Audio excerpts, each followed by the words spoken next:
Hi everyone. It's been a while. I'm sorry about that. But I'm going to try to be better about posting these more timely. Um, do, do, do, do, do, do, do. I'm also going to post in the like info thing. I have a lot of other projects that I've been working on. I've seen that a lot of the people subscribing to this are students, and a lot of the work that I do is for students because I'm actually a teacher. And so I'm going to put a link in the, and I'm going to start putting the links in the videos so that you all can have access to that, for school, for fun, whatever. But yeah, just kind of like bringing all that stuff together in case any of you are interested in any of that stuff. But yeah, so let's see. Today we are on chapter 13. I did not sleep much the night before I went to the place of the sea elephants. I thought again about the law that forbade women to make weapons. I wondered if my arrows would go straight, and if they did, would they pierce the animal's tough hide? What if one of the bulls turned on me? What if I were injured and then had to fight the wild dogs as I dragged myself homeward? I thought about these things most of the night, but with the sun I was up and on my way to the place where the sea elephants lived. When I reached the cliff, the animals had left the reef and gathered along the shore. Like gray boulders, the bulls sat on the pebbly slope. Below them, the cows and their babies played in the waves. Perhaps it is not right to speak of young sea elephants as babies, for they are as large as a man. But they are still babies in many ways.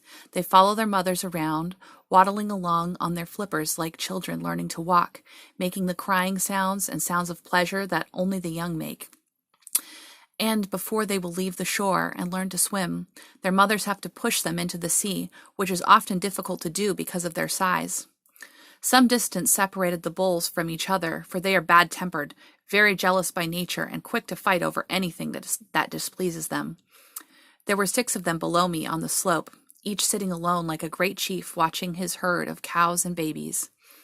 The cow has a smooth body and a face that looks much like that of a mouse, with a sharp-pointed nose, whiskers, but the bull is different.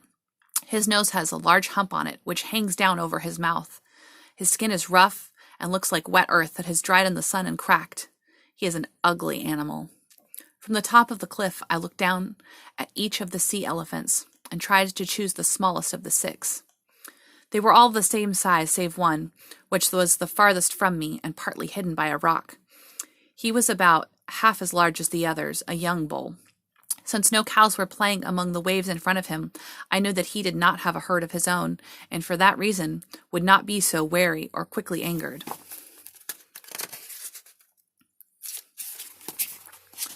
Quickly I let myself down over the edge of the cliff.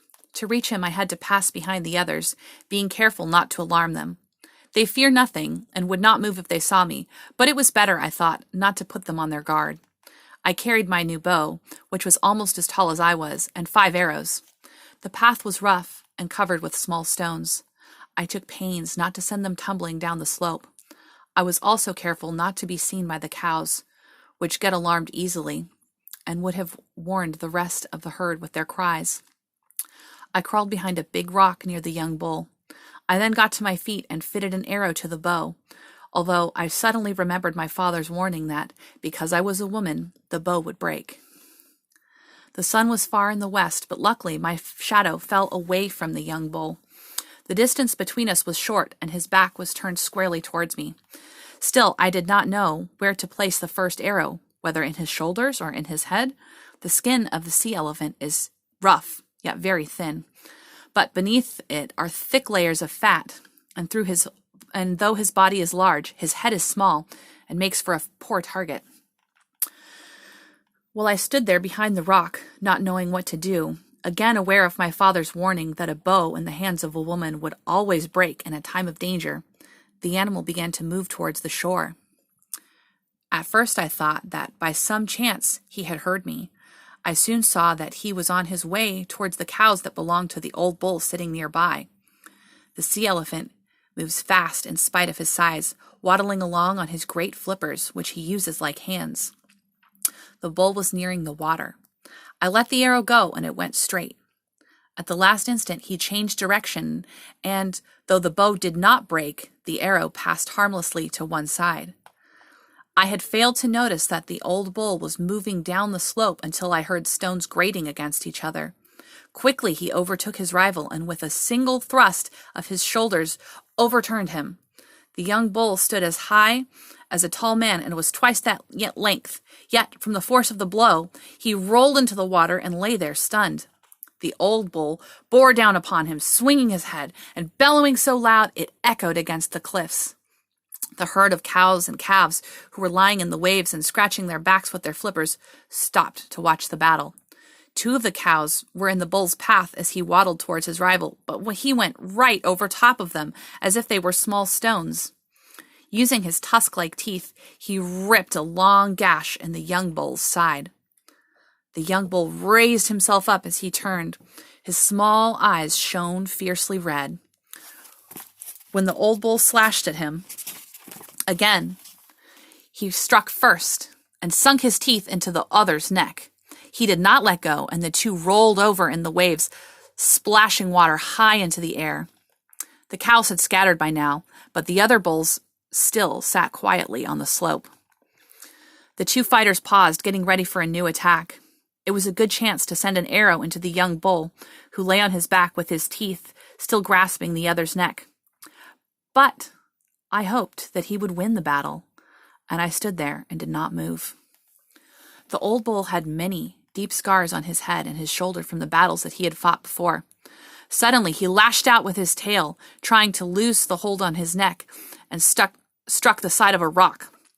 With his tail against the rock, he flung his body out of the water and thus broke away. He came quickly up the slope, his great mouth open, and the young bull close behind him. He came towards me, and in haste to get out of his way, not knowing whether he was bent on attacking me, I stepped back. In doing so, I tripped over a stone and fell to my knees. I felt a sharp pain in my leg, but was quickly up.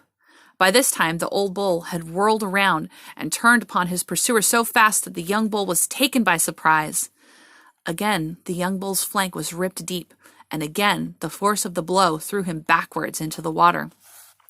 The waves grew redder from his blood, but this time he rolled over and was waiting for the charge. He met the old bull with his shoulder. The sound was like rocks crashing together.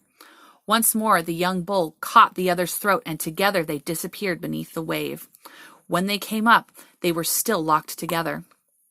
The sun had gone down, and it was so dark I could no longer see clearly. My leg had now begun to hurt. Since I had a long way to go, I left them. I could hear their bellowing as I went up the cliff, and for a long time afterwards.